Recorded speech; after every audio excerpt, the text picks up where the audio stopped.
అందరికీ శ్రీరామనవమి శుభాకాంక్షలు. ఇవాళ నేను ఒక ఇంట్రెస్టింగ్ విషయం చెప్తాను. శ్రీరాముడి మీద ప్రపంచంలోనే వచ్చిన మొట్టమొదటి చలనచిత్రం ఏదో తెలుసా? ఓకే. 'లంకా దహన్' 1917లో దాదాసాహెబ్ ఫాల్కే తీశారు. ఈ 'లంకా దహన్'లో 3 విశేషాలున్నాయి. ఒకటి ఓకే. ప్రపంచంలోనే వచ్చినటువంటి మొట్టమొదటి శ్రీరాముడి సినిమా. రెండోది భారతదేశంలో మొట్టమొదటిసారి డబుల్ రోల్ ద్విపాత్రాభినయం పరిచయం చేసినటువంటి సినిమా. ఎలాగంటారా, అన్నా సాలుంకే అని చెప్పి ఒక నటుడు. అతన్ని ఫాల్కే గారు ఎక్కడి నుంచి పికప్ చేశారనంటే, మొట్టమొదటి సినిమా హరిశ్చంద్ర సినిమా తీసేటప్పుడు హీరోయిన్ క్యారెక్టర్ కోసం ఎవరు దొరుకుతారా అని రకరకాలుగా ప్రయత్నించి ఆఖరికి ఇద్దరు ముగ్గురు వేసల్ని కూడా అడిగి, వాళ్ళేమో మేము చెయ్యము, బహిరంగంగా బాహాటంగా వచ్చి మేము యాక్ట్ అయితే చేయము, కావాలంటే మీ సేవ చేసుకుంటాము అని కూడా అన్నారట. సో అలాగా ఎవరు దొరకపోయేసరికి ఇంకా ఏం చేయాలా అని ఆలోచిస్తూ ఒక హోటల్లో కూర్చున్నప్పుడు తన కళ్ళ ముందు ఒక కోమలమైన చెయ్యి కాఫీ తీసుకొచ్చి పెట్టింది. ఆ చెయ్యిని చూడగానే ఆ చెయ్యి ఇంత సుకుమారంగా ఉంది, ఎవరిది చెయ్యని ఇలా చూస్తే అన్నా సాలుంకే ఆ హోటల్లో సర్వర్గా పనిచేస్తున్నాడు. అతను అబ్బాయి అయినా సరే చూడ్డానికి కొంచెం గెటప్ అది మారిస్తే చక్క అమ్మాయిలా ఉంటాడు అని అనిపించి అతన్ని తీసుకువెళ్ళి తన భార్య దగ్గర ఉన్న చీర అది తీసుకొని, నగలవి తీసుకొని ఆ అబ్బాయికి వేసి చూస్తే అచ్చం అమ్మాయిలా ఉన్నాడు.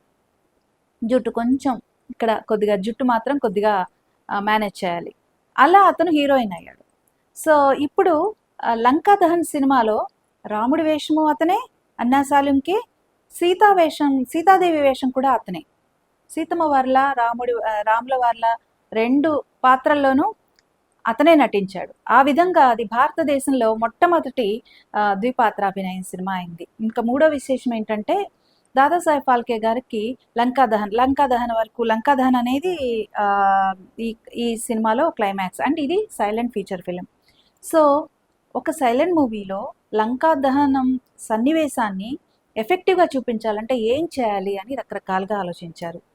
ఆయనకు ఒక అలవాటు ఉంది, ఏదన్నా ఒక సమస్యకి పరిష్కారం దొరకనప్పుడు, క్రియేటివ్ ప్రాబ్లంకి ఒక సొల్యూషన్ దొరకనప్పుడు తన కుటుంబ సభ్యులందరితోనూ కలిసి మాట్లాడతారు.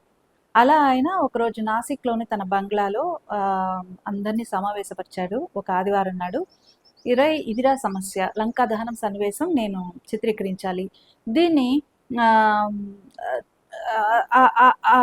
చూడగానే అబ్బా ఎంత బాగుంది అనిపించేలా ఎలాగ సహజంగా అనిపించాలి, బాగుంది అనిపించాలి, సహజంగా అనిపించాలి, ఎలా చేయాలి అని సలహాలు అడిగారు.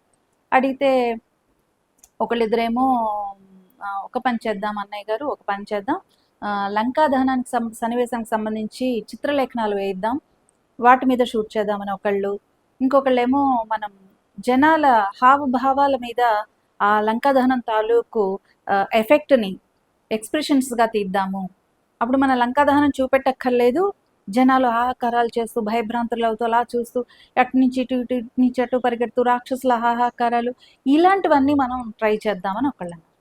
సో ఇలా రకరకాలుగా పెద్దవాళ్ళందరూ సలహాలు ఇస్తూ ఉంటే, నలుగురు పిల్లలు మాత్రం వాళ్ళలో వాళ్ళు మాట్లాడుకుంటున్నారు. మాట్లాడుకుంటూ ఉంటే అది ఈయనకి ఇంట్రెస్టింగ్గా అనిపించింది.